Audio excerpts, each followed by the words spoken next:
მოგესალმებით, მეგობრებო. ჯანმრთელობას გისურვებთ ყველას. დიდი მადლობა რომ ვიყურებთ. დღეს არ მექნება მონოლოგი.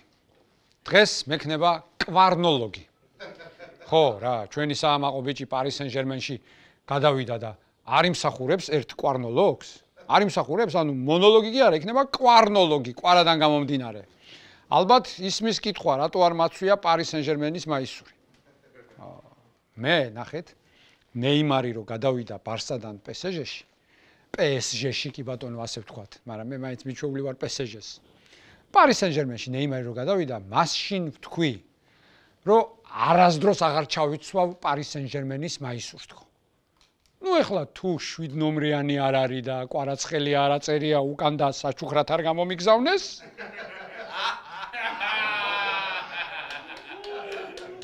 მაშინ არ ჩავიცვავ. ისე რა მაგარი სიტყვათა ერთობლიობები გამოდის კვარასგან რა. აი კვარას ყველაფერი უხდება რა. კვარნოლოგი, კვარადონა უხდება. პარიზში ვიღაცები კვარტანიანს ეძახიან დარტანიანიდან გამომდინარე, ხო? მაგრამ მე მაინც ყველაზე მეტად კვარდეგოლი მომწონს, ჩემი კვარასთვის. კვარდეგოლი. აბა როგორ ჟღერს? კვარდეგოლმა კვარ-დე ფრანსზე გოლი გაიტანა.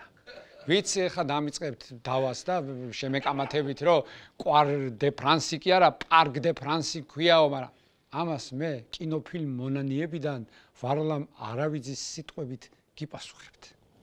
გვაცადეთ ბატონო. გვაცადეთ. ახლა ვიღაც კიდე მეტყვის რომ პირველ მატჩში რეიმსთან კვარდეგოლი კი არა, კვარ-დე ასისტი იყო. მაგაცაც გეტყვით. გვაცადეთ ბატონო. გვაცადეთ. სხვათა შორის კვარას საგოლე პასით დემბელემ გაიტანა. მერე ამ დემბელემ ჰეტრიკით შეასრულა ლიგაზე, ხო და ბარსას მინდა საყვედური უთხრა ახლა. რატო გაყიდეთ ეს დემბელე? არა, აი რატო არა, იმას კი არ ვამბობ რომ დასატოვებელი იყო. უბრალოდ რატო გაყიდეთ? აი ხა ხო კვარას უნდა დააგლიჯოს ნერვები რა. მე ხო ვიცი რომ რაღაც გარკვეული პროცენტით მოჩვენებითია მაგის ბოლო თამაშები. ჩემზე კარგად ბიჭო, ვინ იცნობს მაგ ტრავმა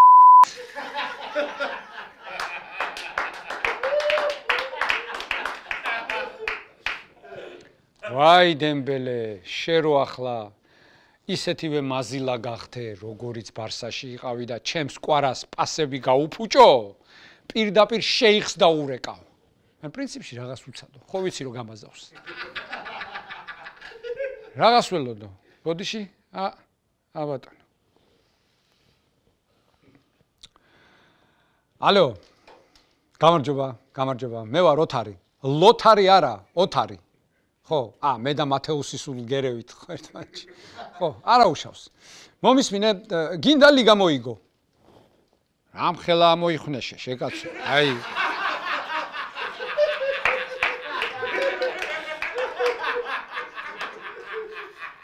გასწავლი ახლა.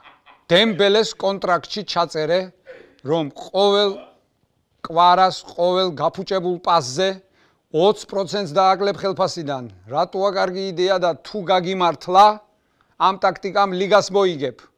ახლა თუ არ გაამართლა, მაშინ კვარაკში გადახდილ ფულს ამოაგდებ უცებ. გენიოსი ვარ, ხო, ვიცი. მოიცა. ბრავო? თუ გაგიმართლა ვინ გავხდები? ოთარ ალ-აბუბაქარ ბინ ზაიედ იბნ ტატიშვილი?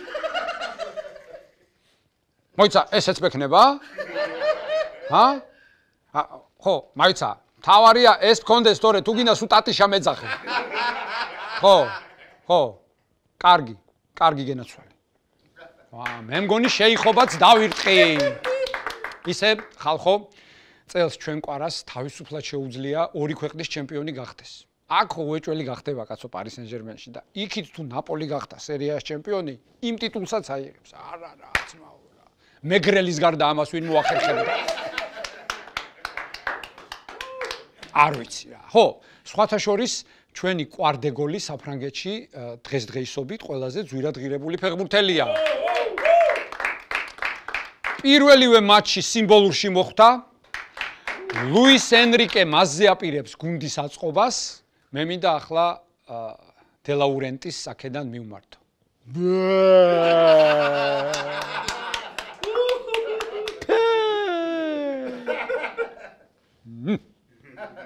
რადგან დე ლაურენტისი ვახსენე, კონტესაც მინდა გამოვეხმაურო, რომელიც პრეზიდენტის მხარეზეა, ანუ მისი მხარე დაიჭირა და ჩვენს ხვიჩაზე განაცხადა, რომ შეუცვლელი არავინ არ არისო. ჩემო კონტე, დამთავრდება სეზონი.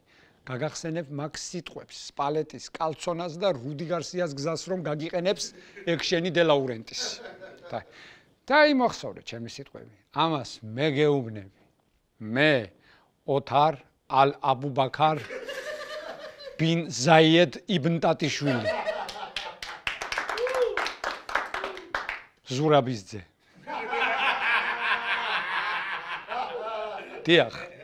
ხო, ახლა პარის სენ-ჟერმენში რა ხდება? ყვარას შეძენის შემდეგ ისიც მიმოვიხილოთ, ესე იგი, ეს ამბავი, პარის სენ-ჟერმენის სოცქსელების ადმინმა ლევანტეს ადმინზე ნაკლები რითი ვარო ჩვენო და ქართულად დაიწყო ბიჭო პოსტების წერა.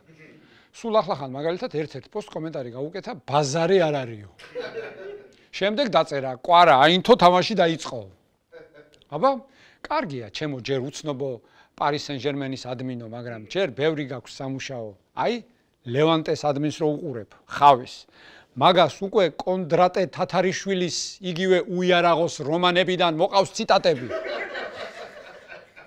აზზე ხარ რა ლეველზეა ტიპი? მაგრამ რაც დაწერე, დასაწყისისთვის ძალიან კარგია. ახლა შეგიძლია შენც დაწერო. გვაცადეთ ბატონო. გვაცადეთ. და ბოლოს ყვარას მინდა მივმართო. ჩემო ყვარ დეგოლო. მინდა რომ მან პარის სენ-ჟერმენში აჯობო ყველას ნეიმარს, მესის, რამოს, ბეკჰემს, მბაპეს და შენ იყო პირველი ამათ შორის ვინც მაკედან ბარსაში გადმოვა. აბა შენიცი. შეიძლება ახლა ყვარსი. ანუ მესის პონჩი, მესი, ყვარსი. ყვარადონასავით არ ჟღერდეს და ყვარდეგოლივით ლამაზი არ იყოს. მაგრამ გერქვას უბრალოდ ყვარა ბიჭო და ირბინე ამ ბარსელონაში. თქვენ კი გამოიწერეთ ჩვენი პანამის არხი, სანამ ამერიკამ მიიერთა. და იქ ნახავთ როგორ ხდება ყვარდეგოლი ლიგა 1-ის საუკეთესოთა შორის საუკეთესო.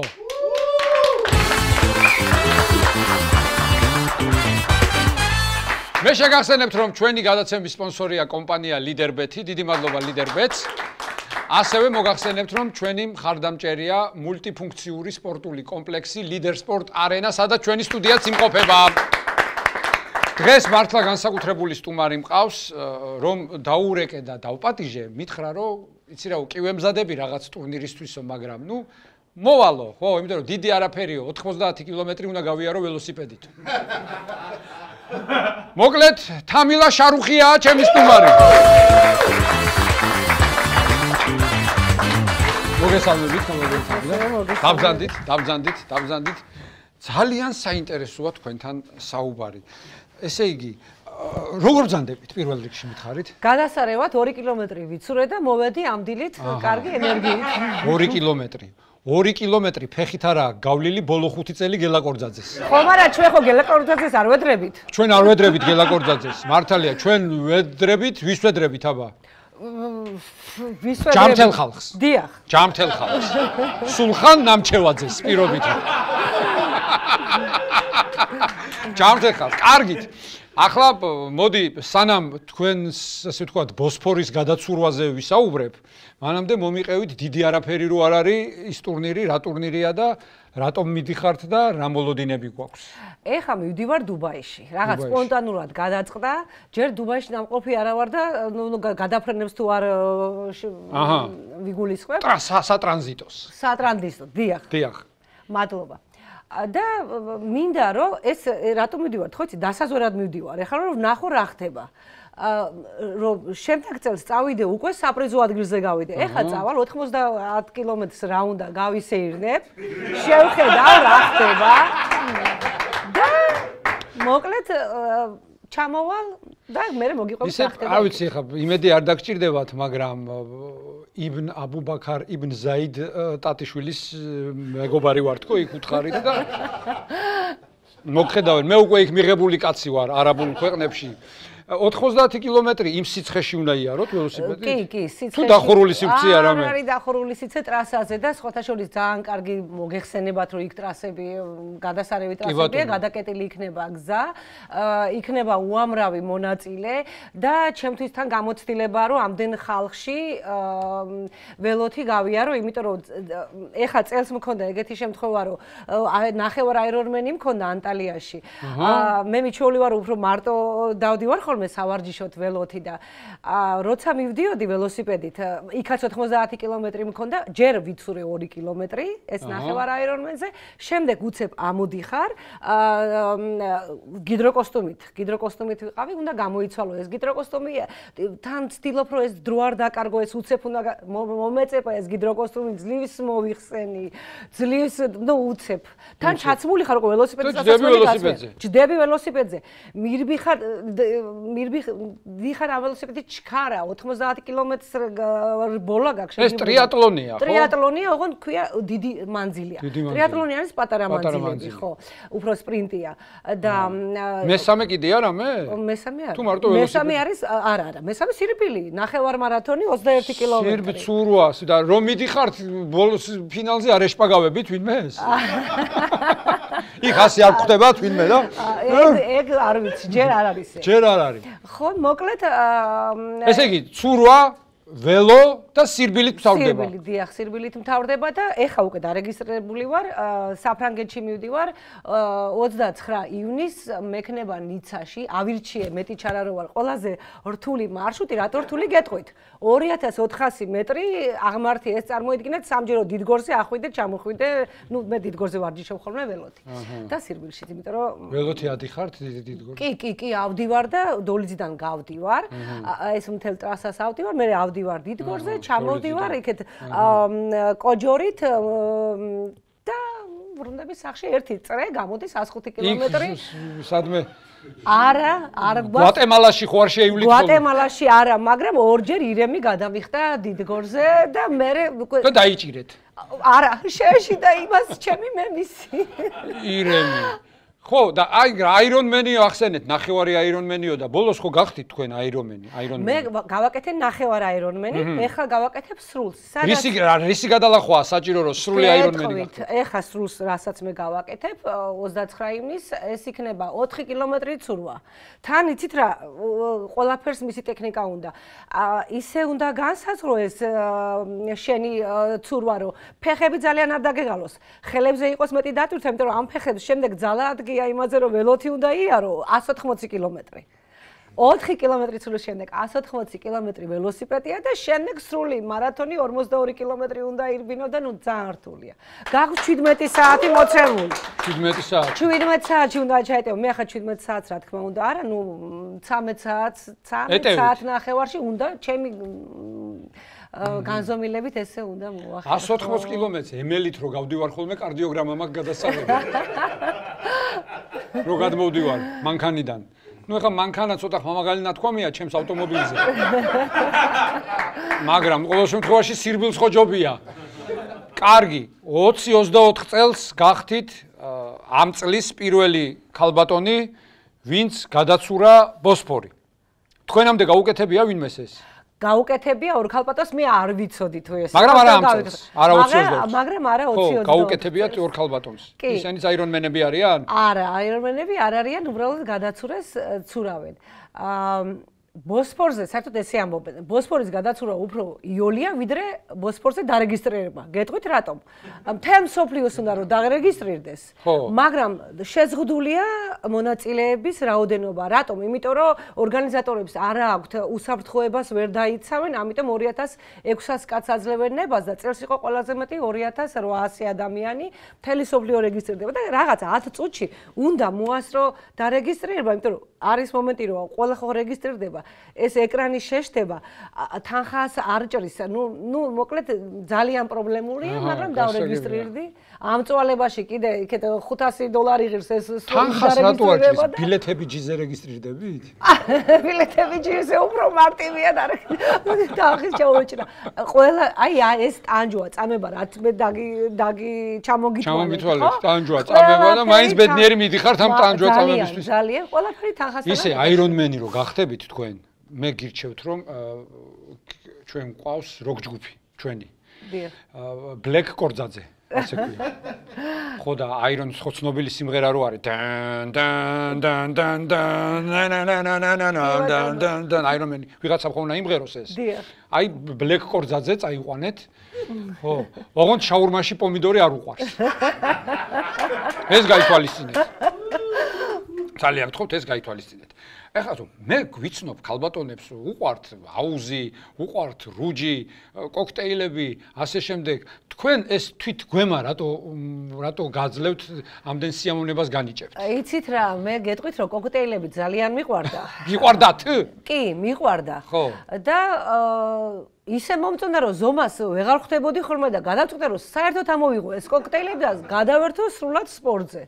აჰა. ხო, იმიტომ რომ ნუ ესე ან ერთი უნდა ირჩიო, ან მეორე. და ის მართალია რამდენიმე წლის წინ ცურვაც კი არ იცოდაო? არ ვიცოდი, ხო, უბრალოდ 19 წლის ასაკში ბათუმელმა თვითონ ვისწავლე ცურვა. ბათუმში სად უნდა გეცურათ, კაცო? სად არის ბათუმში წყალი? მოკლედ და შარშან მქონდა ვაკის აუზზე იყო შეჯიბრი და ბატონი ჰენრი კუბრაშვილს თქვენ გადასარევათ იცნობდა. რა თქმა უნდა, ხელფეხ შეკრული რო ცურავს. დიახ და ჰენრი მეუბნება რომ აბაო ერთი მანახეო როგორ ცურაო და მეთქი ბრასი ვიცი გადასარევათ.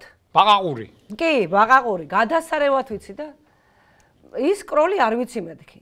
მანახეო აბაო კროლიო, კროლით უნდა გადაცურო თუ სისტრაფე გინდა შეჯიბრია კროლი არის ყველაზე სწრაფი. მანახე კროლიო. და არ გინდა კროლი აღწოდნია შენ, მიდი აბა ბრასით მანახეო და რო გავცურე ბრასით და არც ერთი არ იცი შენ, მაგრამ კაი ბრასით გაცურე ჯობიავდე შემდეგ. და ბრასით გაცურე? ბრასით გავცურე, იქ რაღაც მესამე ადგილზე გავედი და 50 მეტრო იყო გასაცური, სულ გეტყვით? ეს აუზზე ყვებით თქვენ. აუზზე გიყვებით და ჩემი აი ეს რო სულ პირველ ადგილზე და რაღაცა საპრიზოზე გავდივარ, ჩემი წარმატება იმაშია რომ დიდ დისტანციებს ვირჩევ, იმიტომ რომ გამძლეობა მაქვს უფრო მეტი. ანუ სტაერი ხართ თქვენ. სპრინტერი არ ხართ, სტაერი ხართ. აი ცოდნიად, ოჩა. ხო, რა თქმა უნდა. სტაერი ვარ, მე სტაერი. სხვათა შორის მე სპორტული გადაცემა მიმყავს. ვაიმე ხო. რო იცოდეთ, ისე რო კითხოთ ვიღაცამ. დიახ და გასაგებია, დიდი დისტანციები, შორი მანძილი. ეს ბოსფორი რამდენ ხანში გადაცურეთ? ბოსფორი გადავცურე საათ და 22 წუთში, რაც არ არის საამაყო, გეტყვით რატო? რატო არ არის საამაყო? მე საათში და 22 წუთში არამიანციდან მოვდივარ სახლამდე. რას ქვია, ჩემი ცოლი ბედნიერი ხდება ხოლმე. ანუ გეტყვით იმას, რომ მანამდე 2 კილომეტრი და რაღაც 800 მქონდა, აი მიცურია ყველაზე დიდი დისტანცია. 2 კილომეტრი? და 800, რაღაც 3 კილომეტრი. ბოსფორამდე. ბოსფორამდე. ისიც აუზზე. კი, ეხლა ზღვაზე ვცურავდი 2 კილომეტრს 2 და 200 მეტი არა და იქ მქონდა წინ 6 კილომეტრი ნახევარი. თან ისე უნდა მოახდინო იქ, როცა ვცურავდი, ცოტა ლავირებაც გჭირდება. მოყავხარ ძალიან სწრაფად დინებას. და ისე სწრაფად მოყავხარ, რომ შეიძლება ფინიშს გაცდე და იქედან მოbrunება უკვე ეს დინება რო არის ძალიან რთულია. ანუ ეს მაქედან მოდის, იქ წასული მინახავს, მაგრამ უკან მოbrunებული. უკან დაბრუნებული არა, ეგრეა. წელს 200 ადამიანამდე მოცურავემ ვერ დააფინიშა. კი და DNF-ი აი, კაი, საათი და 22, ოპტიმალური რა არის? ანუ არ არის საამაყო. 2 საათი გაქვს დრო მოცემული. ხო და აი თქვენთვის რა იქნება საამაყო დრო? აი ჩემთვის საამაყო დრო იქნება, ნუ საათიდან გამოსვლა, მაგრამ რას ლაპარაკ 58 წუთში ბოსფორი? მინდა, მაგრამ წელს არ ვიცი, ყიდებით არ ყიდებით, ნახოთ როგორ იქნება, წელს საპრიზოზე მივდივარ აუცილებლად უკვე დავრეგისტრირდი. ისე ბოსფორი კარგია. მე გილოცავთ, მართლა მე ხარო გისმენთ თქვენ მერაბდვალიშვილზე მაგარი გამძლეობა გაქვთ. ნამდვილად, იცით კიდე რა მინდა ვთქვა, მაგრამ რა არის, თქვენზე სწრაფებიც არსებობენ რა. აი, მე ვიცნობ ხალხს, ვისაც თქვენზე სწრაფად მდინარე რიო გრანდი აქვს გადაცურული. მექსიკიდან ამერიკაში რომ მიიპარებიან ხოლმე. ვაიმე კი. ეხლა რიო გრანდეს მანძილის სიგანეში ნამდვილად არ ვიცი რამდენია, მაგრამ ძალიან სწრაფად მიცურავენ ხო. ეს გაჭირვების ამბავია ყველაფერი. ოღონდ იქ რა განსხვავება, იცით, იქ დარეგისტრირება არ ჭირდება. იქ პირდაპირ ჩადიხარ და მიდიხარ. თქვენი საყვარელი ფილმი წესით უნდა იყოს გაიქეცი ლოლა გაიქეცი ან ფორესტ გამპი. ვაიმე კი, ფორესტ გამპი, ორივე ფორესტ გამპი უფრო. ფორესტ გამპი უფრო. ანუ გავარტყი ეს საყვარელი ფილმი. 60-იც კეპკაც, მაიკაც, მაისური უბრალოდ ყველაფერი. საყვარელი სიმღერა მე გადავცურავ ზღვას. არა, კიდე როგორი სიმღერები გიყვართ? რა ჟანრი გიყვართ? რაც როკი გიყვართ, ჯაზი გიყვართ, კლასიკა გიყვართ. ო, ძალიან კარგი. ძალიან კარგი. საჭმელებს თუ ამზადებთ? კარგი, მზარეული თუ ხართ კარგი? კი, ჩემი პირველი საპრიზო ადგილი არის მზარეულობა მართლაც და შემდეგ უკვე რომ მეუღლე მეზღვაური მყავს, ვისთვის მეკეთებინა, ის ზღვაშია, ბავშვები უკვე დაიზარდნენ, სწავლობენ, მუშაობენ და მოკლედ, რა თქმა უნდა, მზარეული ვარ პირველ რიგში და დედა ვარ პირველ რიგში და შემდეგ ჩემი თავი მე ვნახე სპორტში ვიპოვე, იმიტომ რომ ბავშვობის ოცნება იყო, ჩემი ორი პროფესიას ვერ დავაყრე. ჩემი გატაცება იყო სპორტი და მაშინ ეს არ გამოვიდა და ერთ-ერთი პროფესია იყო ექიმი მინდა და ძალიან ყოფილიყავი, ამისთვის საერთოდ დავამთავრე და სამედიცინოზე უკვე საექიმოზე არ მომიწია, იმიტომ რომ საზღვარგარეთ სწავლობდი. და იქ დედამ აღარ დამტოვა, იმიტომ რომ მამა გარდაიცვალა, დედის ერთა ვარ და მომიწია საქართველოში ჩამოსვლა და მოკლედ ეხლა თქვენ შეგიძლიათ რომ თან ველოსიპედი მართოთ და თან აჯაფსანდალი გააკეთოთ? აი ეგ ვერა. ვერა? ეგ უნდა ვივარჯიშო. ცურვა და აჯაფსანდალი? მოსასინჯია. სირბილის დროს კვერცხს ვერ შეწვა? მე ჯერ ყველაფერი წინ მაგას გავაკეთებ. სირბილის დროს კვერცხის შეწვას რა უნდა? გელა კორძაძე ეგრე ჭამს ბოლო 10 წელია. თან გარბის და თან ჭამს. კარგი. ესე იგი თქვენ ვარჯიშზე ვისაუბრეთ, ახლა მითხარით, აი წარმოიდგინეთ რომ მიცურავთ. ღია სივრცეში და ხედავთ რომ აქეთ მესი იხჭობა, აქეთ რონალდო, რომელს გადაარჩენთ? ვაიმე, მეს რაღაც არ დავფიქრდი რატომღაც. მესის გადაარჩენთ. ხო.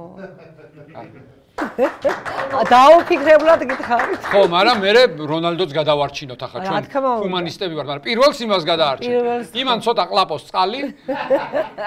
და მე მივიდეთ და ისიც გადავარჩინოთ. კი ბატონო. კარგი, ოჯახის წევრები ახლა როგორ მიიღეს ეს თქვენი გატაცება? თუ სხვა გზა არ აქვს თუ გეთანხმებიან? არა, მოკლედ ძალიან გახარებულებია, ჩემი მეუღლე არის მეზღვაურია და ძალიან აღფრთოვანებულია და ისე უხარია ჩემი წარმატება, ჩემზე უფრო მე მგონი. ანუ თქვენი მეუღლე გემით რასაც გადის, თქვენ ცურვით გადიხართ. დიახ, ასე იმ დღეს, როდესაც ჩემი შეჯიბრი იყო, მეუღლეს ურეკავს, მეგობარი კაპიტანი ურეკავს, სათხარო და ბოსფორში დგავარო რა, ეუნება და ნახე სადმე შენი ცოლი არ იყოსო? გეტყვი და ისაო რატოდ გახართო და რა ვიციო, სამი ბრუნიაო, ტალღაო და გაგვაჩერესო რა, არ გვიშვებენო უსაფრთხოების გამო და მანდო ჩემი მეუღლეც ურავს დღესო. გემი გააჩერეს ხო?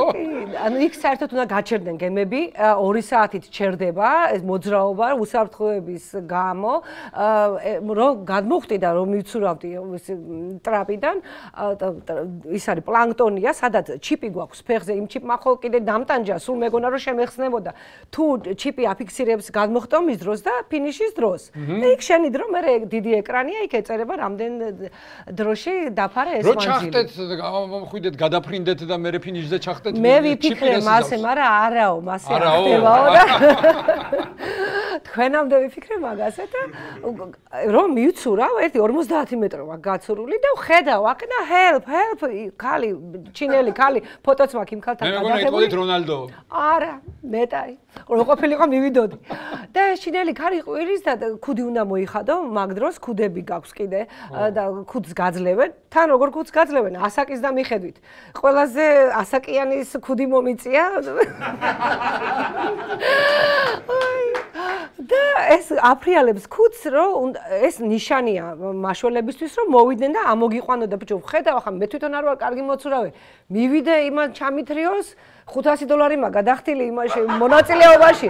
აქეთ გზის ფული და სასტუმროს ფული, აქეთ შვილები მელოდებიან, რომ ჩემ აქ მაგრამ ხო უნდა იამაყოს რომ ბოსფორი გადავწერ რა ვქნა. ამას ოღონდ წამში ვფიქრობ ამას ყველაფერს და მე დავინახე რომ უკვე დაინახეს მაშველებმა და წამოვიდნენ ეს რეზინის ნავები აქვთ საშველად და გავაგრძელე ლაღად ცურვა მოკლედ და მანამდე გადაარჩინეს ჩინელი ქალბატონი. კი ბატონო, მე ისე მეშინოდა ამის საერთოდ თან დიდი დისტანცია, თან გავფრთხილებული ვარ რომ ყველა ვინც მონაწილე ბატონი ჰენრი რაც მითხარ რომ ესეთი მანძილი, ესეთი რთული ტრასას ვიტყვი. რომ მიყავხარ აქედან დინებას, ხო? რომ მიყავხარ ნაპირისკენ და ნაპირისკენ რომ მიყავხარ, იქ უკუდინება მოდის და გატრიალებს ეს უკუდინება და ვეღარ გამოდიხარ. ეგ დამემართა ფინიშზე 300-400 მეტრი, ფინიშამდე ძალიან ვიწვალე, ბევრი დრო დავკარგე მანდ, ნუ მაინც და ნუ ესე მოხდა მოკლედ. რამე ტექნიკა არსებობს რომ მაგ უკუდინებაზე რაღაცა განსაკუთრებით არა, მხოლოდ შენ მკლავებზე ხარ დამოკიდებული კი და შთაგონება მე ჩემ თავს შთავაგონე რომ ჯერ ხო მე მეგონა რომ მე პირველი ვიყავი და არცად არ მეჩქარება, მე მაინც პირველი ვარ, არავის არ ვეჯიბრები. შემდეგ აღმოჩნდა რომ ვინც გავიდა იქ საპრიზო ადგილზე 6 წუთით მომიგდა. მე ამ 6 წუთში იქ ვიღაც ასაკიანი ბებო წამომეწია იმას ველაპარაკე, ცურვის დროს თავ ლაპარაკო. თან ვათვალიერე ბრასით, ლამაზად. ეს სათვალე დამიორთქდა სათვალები. მოვიხსენი ეს სათვალე ჩამოვიკიდე კისერზე. მაინც დამენანა. რაო ბებომ რა მოგიყვათ? რას მომიყვებოდა ინგლისელი იყო რაღაცა რომ მითხრა მეც გავუცინე კი მეთქი უთხარი და ინგლისური იუმორი ხო ხო იცი თან ეს ქალბატონი გემზე გავიცანი უკაცრავად დავიწყებ იმითი რომ ვიტყვი იმას რომ სანამ ბოსფორი გადავცურე წინა დღით გემით გავყავართ გვანახებენ მარშრუტს ერთი აზიიდან უпростоრად ევროპიდან გემით მივყავართ აზიაში ეს სრუტე იქ მეორე მხარეს ეს ხო ყოფს არხი და იქედან გვანახეს ეს ადგილი წამოგიყვანეს უკან და გზაში მეც ესე ჭაღარათმებით ბებო დამიჯდა მეო ლონდონიდან ვარო შენო რა ქვიაო და რაღაცა ცოტა იქიდან თალბნიდან ცოტა რაღაცა ჩემით ვამატებდი და მეუბნება ეს ქალი რომ მეთქი ძალიან ნერვიულობ მეთქი და ნუ ნერვიულობო მეო ესე გადავწყვიტეო 74-16-ის იყო ეს ქალბატონი ბებო კი და ესე გადავწყვიტეო როცა შეგეშინდებაო იმღერეო მითხრა ხო და ნუ ახლა სიმღერით არ მიმღერია, მაგრამ ვათვალიერებდი სახლებს, გავიხსენე ის რომ მეუღლესთან ერთად გემით ვიყავი წამოსული, როცა თვითონ მუშაობ და ერთი ისა რეისით წამიყვანა და სურათებს უძღებ ფოტოებს, ის სახლები, კოტეჯები ულამაზესი და თავსაც ვიმშვიდებდი. თან არ ვჩქარობდი, იმიტომ რომ თავისუფლად ჩავეტეოდე 2 საათში. თავარია რომ აი ეს ნაპირის ის მეშინოდა რა, იქ არ ჩავეთრიე იმ მორევს და არ ვეტრიალებინე და ამიტომ პულსიც არ ავიჩქარე, ნორმალურად მივედი და ხა წელს საბრიზოზე აღარ გავა, რა საბო. როგორ არ გახვალ? როგორ არ გახვალ?